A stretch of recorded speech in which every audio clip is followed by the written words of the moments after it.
Vladimir Putin sedang mempersiapkan serangan terakhir dan terkuatnya terhadap Ukraina dengan harapan dapat mengakhiri perang sesuai dengan keinginannya. Dengan satu serangan, Rusia dapat meluncurkan hingga 200 rudal ke Ukraina. Sementara di seluruh Eropa terjadi kekurangan pencegat untuk pertahanan udara. Hal ini hari ini ditulis oleh Institut Studi Perang, juga ditulis oleh pengamat militer Konstantin Masyovets, dan juga dikatakan oleh Presiden Ukraina Vladimir Zelensky.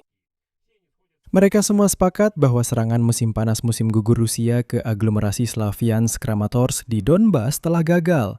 Namun mereka juga memberikan prediksi yang cukup mengkhawatirkan. Kremlin sedang mempersiapkan satu lagi upaya strategis terakhir untuk musim gugur musim dingin tahun 2026. Pada saat yang sama, Institut Studi Perang Washington secara faktual mencatat bahwa Vladimir Putin melihat peluang untuk mematahkan Ukraina pada musim dingin ini. Dengan memanfaatkan kekurangan pencegat Patriot itu, perang karena hal ini akan berlarut hingga tahun 2027. Namun setelah itu mungkin akan terjadi ketenangan, karena itu akan menjadi upaya terakhir Kremlin. Setelah itu, tidak ada lagi makna strategis untuk melanjutkan pertempuran.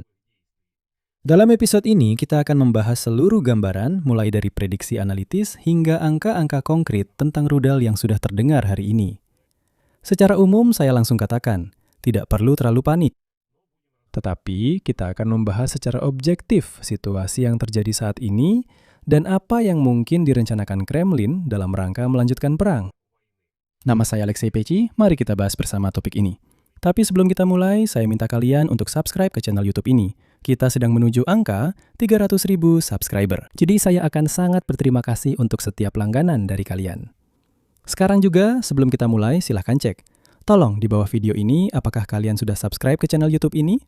Mungkin kalian sudah menonton sejak lama, tapi sampai sekarang belum subscribe. Tekan tombol subscribe sekarang juga.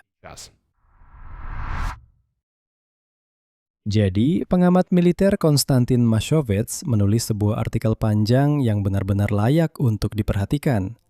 Menurutnya, Vladimir Putin bertaruh pada perang atrisi, dimulai sekitar tahun 2023. Namun, rencana Kremlin untuk menang dalam perang yang menguras tenaga gagal karena dua alasan utama. Ketidakmampuan untuk menghentikan bantuan militer dan keuangan kepada Kiev dari barat, serta keengganan Tiongkok untuk lebih aktif terlibat dalam agresi Rusia. Kabarnya, Vladimir Putin benar-benar berharap bahwa seluruh barat akan mengikuti contoh Donald Trump dan menghentikan bantuan kepada Ukraina. Tetapi Eropa tidak berhenti. Atau ada perhitungan bahwa Eropa setidaknya akan mengurangi bantuan militer dan bantuan finansial dan menempatkan Ukraina dalam posisi di mana bantuan itu seolah-olah ada, tetapi jelas tidak cukup untuk melanjutkan perang defensif. Dan dalam kondisi seperti ini, Ukraina akan dipaksa untuk menerima suatu kesepakatan yang sepenuhnya menguntungkan Kremlin. Dan saya tambahkan dari diri saya sendiri, bahwa inilah alasannya. Di Kementerian Luar Negeri Federasi Rusia, sudah beberapa kali dalam 2 minggu terakhir mereka menyatakan bahwa, katanya, justru Eropa yang memilih untuk melanjutkan perang karena mereka memutuskan untuk terus mendukung Ukraina dengan uang dan senjata. Jadi dengan pernyataan-pernyataan ini, mereka sebenarnya mengungkapkan niat mereka sendiri. Sayangnya bagi mereka, Eropa tidak meninggalkan Ukraina, terus memberikan dukungan, menyediakan jalur kredit, dan sebagainya. Namun, seperti yang ditulis oleh Konstantin Masyovets, alih-alih mengakui kegagalan perang yang menguras tenaga ini, Rusia sedang mempersiapkan satu lagi upaya strategis terakhir. Untuk itu, agresor Rusia sedang bersiap untuk tahap baru mobilisasi di Federasi Rusia. Namun tentu saja, itu tidak akan terlihat seperti mobilisasi terbuka. Nanti saya akan jelaskan alasannya. Dan Kremlin meningkatkan serangan ke wilayah Ukraina, mengalihkan perekonomian ke ekonomi perang, dan baru-baru ini melakukan perubahan personel di kepemimpinan Kementerian Pertahanan Federasi Rusia. Saya ingatkan, Putin misalnya telah menunjuk komandan baru untuk semacam pasukan yang mirip dengan pasukan sistem nirawak Ukraina. Jadi di sana mereka menyebut strukturnya dengan nama yang berbeda. Tetapi mereka juga mulai fokus pada penguatan komponen udara dan komponen drone. Selanjutnya, saya akan mengutip pernyataan Masyovets. Kremlin sudah menyadari dua hal utama terkait posisi strategis mereka saat ini. Melanjutkan keterlibatan mereka dalam perang yang sangat mahal ini dengan strategi perang menguras tenaga sangat berbahaya bagi mereka sendiri. Oleh karena itu, mereka harus bergerak sangat cepat dan dalam skala besar. Bahkan saya akan bilang sangat besar. Artinya, idenya adalah jika mereka tidak bisa menang dalam perang atrisi dan perang ini mulai menghantam Moskwa itu sendiri, jelas serangan terhadap Rusia yang sekarang terjadi setiap hari sulit dibayangkan pada 20 tahun 2022, bahkan 2023 sekalipun. Dan ada perhitungan bahwa mereka akan menguras Ukraina sampai pada titik di mana Ukraina menyerah. Tapi jelas, perang atrisi ini sudah tidak membuahkan hasil, karena Ukraina justru semakin kuat. Jadi, oleh karena itu, jika dalam perang atrisi tidak berhasil menang, maka harus dilakukan serangan yang sangat kuat agar lawan segera dilanda syok dan ketakutan. Dan dengan cepat memaksanya untuk menyerah. Dan hal kedua, menurut Mashevets terdengar seperti ini. Kremlin akan ingin mengulangi serangan besar-besaran. Operasi ofensif besar-besaran dengan kekuatan baru, dengan orang-orang baru, dan mungkin di tempat yang baru. Tentang mobilisasi. Di Rusia sekarang telah diberikan perintah kepada daerah-daerah untuk memperkuat perekrutan tentara kontrak. Dan mereka menyatakan secara langsung, entah kalian sendiri yang menemukan 409.000 pria Rusia yang siap mati di Ukraina, atau mobilisasi akan diumumkan. Seolah-olah tidak ada jalan lain. Dan sampai hari ini, yang secara resmi diketahui, 56 wilayah di Rusia sudah membayar uang bukan langsung kepada kontrak tentara, tapi kepada perekrut tentara kontrak, yaitu para pemburu kepala. Dan di beberapa wilayah, pembayaran kepada perekrut ini telah dinaikkan 10 kali lipat. Jadi tidak menutup kemungkinan sampai bulan Oktober mereka tetap bisa menangkap cukup banyak pria Rusia dengan cara seperti ini, sehingga tidak perlu mengumumkan mobilisasi umum. Atau mungkin akan seperti di Penza, ingat rekaman itu? Semua orang sudah mulai melupakannya. Melupakan saat mereka benar-benar menangkap pria di jalanan, tapi dilakukan secara lebih tersembunyi, lebih lokal, tidak dalam skala nasional. Dan karena itu, semua orang Rusia seolah-olah melihat rekaman itu lalu melupakannya. Dengan latar belakang ini, prediksi dari Institut Studi Perang Washington terdengar bahkan lebih keras daripada prediksi analis Ukraina Mashevets. Menurut data dari Institut Studi Perang, diktator Rusia Vladimir Putin tidak akan mau bernegosiasi dan akan memperpanjang perang hingga tahun depan. Karena dia yakin bisa memanfaatkan kekurangan rudal pencegat Patriot untuk memaksa Ukraina tunduk pada tuntutan maksimalisnya. Para analis menulis secara langsung. Pengalihan upaya produksi khususnya ke rudal balistik menunjukkan niat Kremlin untuk menggunakan musim dingin mendatang guna mematahkan tekad Ukraina untuk melawan. Artinya, musim dingin tahun ini. Dan di sini memang perlu dicatat bahwa orang Rusia sekarang benar-benar memfokuskan upaya maksimal pada produksi rudal balistik, karena mereka paham bahwa Ukraina benar-benar tidak punya apa-apa untuk melindungi diri dari rudal balistik. Selanjutnya, kutipan dari laporan ICW. Kremlin beranggapan bahwa mereka bisa memanfaatkan kekurangan rudal pencegat di Ukraina untuk menghindari keharusan melakukan negosiasi yang substansial atau berkompromi soal tuntutan maksimalis mereka. Pengurangan tajam pasokan sistem pertahanan udara Patriot baru-baru ini akan memperpanjang perang hingga tahun 2027. Logika Vladimir Putin menurut para analis adalah sebagai berikut. Rusia bisa memenangkan perang dengan cara menguras lawan. Jika dan hanya jika pasukan Rusia tetap memegang inisiatif dan terus maju di seluruh medan perang, sambil terus menembaki kota-kota serta infrastruktur Ukraina. Dan dengan cara itu akan menguras kemampuan Ukraina untuk bertahan serta dukungan dari Barat. Berikut kutipan lainnya. Kurangnya rudal Patriot memberi Rusia kesempatan untuk menyebabkan kerusakan yang sangat serius pada Ukraina di musim dingin mendatang. Oleh karena itu, hal ini akan berkontribusi pada penundaan negosiasi penting dan memperpanjang perang. Sementara itu, ICW-ISW memprediksi arah serangan yang spesifik. Rusia akan semakin gencar menyerang infrastruktur energi Ukraina pada musim dingin,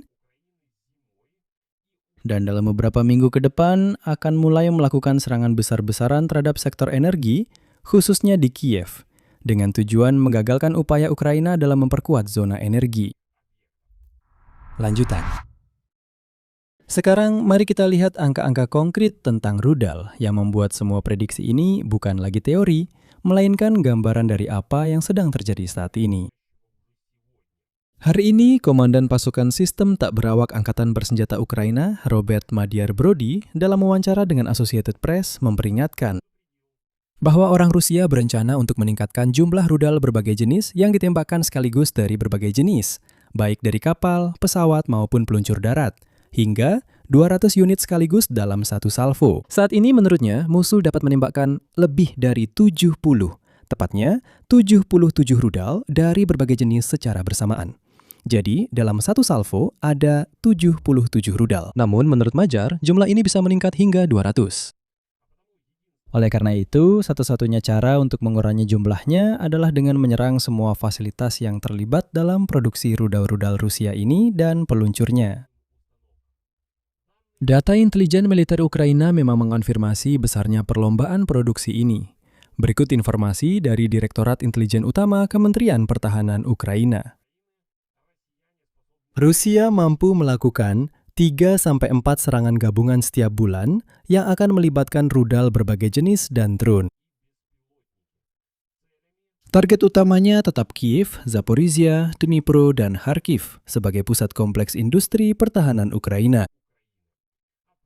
Dan untuk jenis utama persenjataan rudal, menurut data GUR, Rusia memenuhi rencana produksi pada tingkat 110 hingga 120% dari standar. Untuk beberapa jenis senjata, mereka bahkan melampaui semua rencana tersebut. Secara khusus, menurut data intelijen Ukraina, untuk rudal Onyx dan Zircon, seluruh rencana tahunan sudah tercapai pada 3 Agustus tahun ini. Jadi sayangnya, Rusia telah berhasil memantapkan produksi rudal, bahkan melebihi rencana mereka sendiri dalam produksinya. Dan saya tekankan, ini bukan penilaian pribadi saya. Ini adalah penilaian dari intelijen militer Ukraina. Taktik penggunaannya juga berubah. Ini bukan hanya soal jumlah, tapi juga waktu serangan. Jika Anda perhatikan, dalam seminggu terakhir, Rusia telah menembakkan lebih dari 50 rudal balistik dan mulai lebih sering menyerang Ukraina pada siang hari. Dengan tujuan untuk mencapai unsur kejutan dan memberikan waktu yang lebih sedikit bagi pasukan pertahanan Ukraina untuk bersiap. Bukti lain dari taktik baru Kremlin adalah penggunaan drone jet. Juru bicara Komando Angkatan Udara Angkatan Bersenjata Ukraina, Yuri Ihnat, menyatakan hal berikut. Pada bulan Juli, Rusia menggunakan 5 kali lebih banyak drone jet dibandingkan pada bulan Juni. Mereka memiliki kecepatan yang jauh lebih tinggi dibandingkan drone dengan mesin pembakaran dalam, yaitu drone Shahed yang oleh orang Ukraina disebut sebagai moped. Dan mereka sudah tidak terjangkau oleh sebagian besar drone pencegat Ukraina.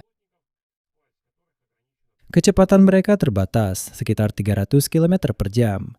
Meskipun sebelumnya sudah diperkenalkan drone pencegat tersebut, yaitu drone pencegat bermesin jet, yang benar-benar bisa menembak jatuh drone bermesin jet milik Rusia itu. Ditambah lagi, ada ancaman baru yang bahkan lebih mengkhawatirkan. Ini adalah konstelasi satelit Rusia, Rassvet. Ini adalah setara dengan Starlink. Penasihat Presiden Ukraina untuk bidang radioteknik dan teknologi, Sergei Fleshbeskresnov, memperingatkan bahwa setelah jaringan ini yang setara dengan Starlink diaktifkan, orang Rusia akan dapat menyerang seluruh Ukraina dengan drone yang dikendalikan secara online. Namun saya ingatkan bahwa pada saat yang sama, Ukraina saat ini tidak dapat menggunakan Starlink untuk mengendalikan drone secara online di atas wilayah Rusia. Meskipun Ukraina telah mengirimkan permintaan tersebut kepada Elon Musk dan meminta, katanya kami tidak meminta untuk menggunakan Starlink, yang saat ini tidak berfungsi di atas wilayah Rusia. Untuk itu, untuk menyerang objek sipil. Tidak, oke, kami akan membatasi serangan hanya pada peluncur rudal balistik dan pabrik-pabrik pembuat rudal tersebut. Namun Elon Musk menyatakan bahwa untuk saat ini, Starlink tidak diizinkan digunakan untuk melakukan serangan terhadap orang Rusia. Dengan alasan bahwa menurut pendapatnya, Ukraina seharusnya sudah saatnya menyetujui suatu perjanjian damai dan mengakhiri perang dengan orang Rusia. Sedangkan orang Rusia dengan sistem Rassvet ini akan dapat menyerang seluruh wilayah kita menggunakan drone yang dikendalikan secara online melalui satelit mereka sendiri, yang sepenuhnya meniru sistem Starlink. Dan yang membuat semakin khawatir adalah pernyataan dari Wakil Kepala Direktorat Intelijen Utama Kementerian Pertahanan Ukraina, Mayor Jenderal Vadim Skibitsky, yang telah mengonfirmasi hal tersebut. bahwa Rusia menggelar sistem Rasvet jauh lebih cepat dari yang diperkirakan. Menjelang 31 Juli, 16 satelit yang diluncurkan pada akhir Maret telah menyelesaikan pembentukan konstelasi operasional di orbit. Satelit-satelit tersebut sudah menyediakan setidaknya 2 jendela komunikasi di atas Ukraina dengan durasi lebih dari 1 jam masing-masing. Artinya, ketika satelit-satelit ini melintas tepat di atas Ukraina, 2 kali sehari selama 1 jam, orang Rusia sudah memiliki jendela waktu di mana mereka dapat secara online langsung mengendalikan drone dan memantau serta melakukan serangan ke wilayah Ukraina secara real-time. Dan menurut intelijen Ukraina, tujuan Kremlin adalah meningkatkan jumlah satelit menjadi 292 pada tahun 2027. Hal ini nantinya akan memungkinkan pengawasan hampir sepanjang waktu di wilayah Ukraina. Dan hampir 1.000 satelit seperti itu pada tahun 2030. Secara umum, sayangnya, semua prediksi bahwa Rusia tidak akan mampu meluncurkan versi Starlink mereka sendiri ternyata tidak terbukti. Dan sekarang mereka secara bertahap menggelar sistem Rasvet dan bahkan Flash mengakui bahwa ya, ini memang masalah besar.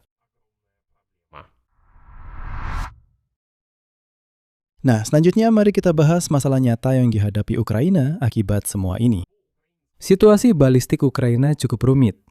Satu-satunya sistem di arsenal Ukraina untuk melawan rudal balistik adalah sistem Patriot yang jumlah pencegatnya sangat kurang. Menariknya, Ukraina pada satu titik bahkan berhenti secara terbuka melaporkan berapa banyak rudal yang digunakan Rusia dalam serangan. Ini adalah perubahan yang dengan sendirinya menunjukkan betapa sensitifnya informasi ini. Dalam laporan terbaru, Angkatan Udara Ukraina tidak menyebutkan berapa banyak rudal yang diluncurkan dan berapa banyak yang berhasil ditembak jatuh. Mereka hanya menyebutkan jumlah drone. Dan sayangnya, perlu dicatat bahwa sebelumnya ada kabar bahwa Angkatan Udara Ukraina tidak dapat menembak jatuh satu pun rudal balistik. Karena memang rudal pencegatnya tidak cukup. Menurut sumber Ukraina, Eropa sendiri juga kekurangan rudal. Rudal Patriot sekutu secara fisik tidak bisa menutupi kekurangan Ukraina karena mereka sendiri terbatas dalam persediaan. Seperti yang Anda tahu, Amerika sendiri juga sudah menguras persediaannya. Apapun yang diproduksi langsung dari pabrik langsung dikirim untuk menutupi kekurangan di militer Amerika, bukan Eropa. Itulah sebabnya orang Eropa bahkan menahan apa yang mereka miliki. Karena mereka khawatir jika suatu saat mereka sendiri membutuhkannya. Dan di saat yang sama, Korea Utara terus mempersenjatai Rusia dengan rudal balistik. 23 dan KN-24 yang tingkat penyimpangannya memang sangat besar. Dan jika Anda ingat, pada bulan Juli ada kejadian ketika rudal balistik Korea Utara jatuh di dekat Kryvyi Rih, menimpa sebuah rumah pribadi dan membunuh seluruh keluarga di dalamnya. Ternyata, rudal itu meleset sejauh 15 km dari target dan menghantam rumah tinggal tersebut. Dan inilah berita terbaru mengenai hal ini. Volodymyr Zelensky secara pribadi mengonfirmasi skala eskalasi dan sifatnya saat mengomentari serangan malam berikutnya pada 11 Agustus. Di Kherson dan Kharkiv terjadi serangan ke gardu listrik menyebabkan pemadaman listrik. Serangan juga terjadi di wilayah Donetsk, Dnipropetrovsk, dan Mykolaiv. Selain rudal, lebih dari 120 drone juga menyerang Ukraina. Sebagian besar adalah Shahed bermesin jet. Selanjutnya, saya kutip pernyataan Zelensky. Setiap langkah Rusia, peningkatan produksi balistik, keterlibatan alat-alat Korea Utara, persiapan mobilisasi, semua itu menunjukkan bahwa Moskwa tidak bersiap untuk perdamaian, melainkan untuk eskalasi. Dan kita harus merespons demi perdamaian sekarang, tidak perlu menunggu. Tekanan sanksi yang lebih besar harus diberikan, terutama pada perusahaan-perusahaan yang mendukung perang Rusia. Lebih banyak bantuan untuk Ukraina dalam pertahanan udara. Semua itu diperlukan agar dunia memiliki kesempatan. Dan di tengah ancaman serangan baru, saya ingatkan bahwa Zelensky pada 5 Agustus lalu telah menyerukan kepada pemerintah daerah untuk lebih dulu melaksanakan rencana ketahanan menghadapi musim dingin. Di antara tugas utama, dia menyebut perlindungan infrastruktur kritis, penyediaan jumlah dan kualitas tempat perlindungan yang diperlukan, serta peningkatan kemampuan anti-balistik Ukraina. Jadi, musim dingin jelas akan menjadi sulit. Tetapi jika percaya pada para analis, bagi Kremlin, musim dingin ini juga bisa menjadi upaya strategis terakhir Setelah itu, kemampuannya sendiri akan sangat berkurang dan kehilangan makna. Karena perang yang menguras tenaga pun sekarang sudah tidak mampu lagi dijalani oleh Kremlin, hal itu juga membuat mereka kesulitan. Oleh karena itu, mereka bertaruh untuk memberikan pukulan terakhir yang menghancurkan, menurut mereka, kepada Ukraina dan memaksa Ukraina pada musim semi nanti nyaris menandatangani kapitulasi. Sekali lagi, saya tidak ingin mengatakan bahwa kita harus putus asa. Mengatakan bahwa semuanya sudah hilang, belum ada yang hilang. Jelas bahwa perang masih berlanjut. Sayangnya, ini tidak akan berakhir dalam waktu dekat. Jadi, akan lebih baik jika kita memahami apa yang harus dipersiapkan daripada hidup dalam ilusi yang indah. Dan, maaf, saya tidak akan mengatakan siapa yang mengatakan bahwa sebentar lagi rudal akan habis. Bahwa Rusia hanya punya 10 rudal, 20 rudal. Tidak, mereka masih punya.